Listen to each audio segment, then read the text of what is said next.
1971 সালের এক দুপুরবেলা আমেরিকার স্ট্যানফোর্ড ইউনিভার্সিটির নীরব ক্যাম্পাসে বসে মনোবিজ্ঞানী ফিলিপ জিম্বার্ডো এমন একটি প্রশ্ন নিয়ে ভাবছিলেন যা শুধু একাডেমিক কৌতূহল নয়, বরং মানব সভ্যতার গভীরতম রহস্যকে স্পর্শ করে।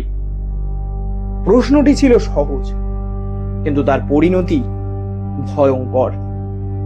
মানুষ কি জন্মগতভাবে ভালো বা খারাপ, নাকি পরিস্থিতি তাকে সেই পথে ঠেলে দেয়?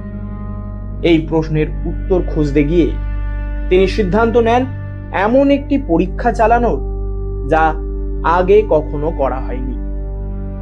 বিশ্ববিদ্যালয়ের বেসমেন্টকে ধাপে ধাপে রূপান্তরিত করা হয় একটি বাস্তবসম্মত কারাগারে।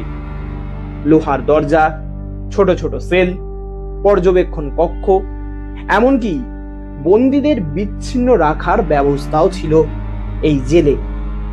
বাইরে থেকে এটি একটি গবেষণাগার হলেও ভেতরে এটি হয়ে উঠেছিল একটি সম্পূর্ণ ভিন্ন জগৎ, একটি নিয়ন্ত্রিত কিন্তু অজানা অন্ধকারের দিকে ধাবিত হওয়া সমাজের প্রতিরূপ।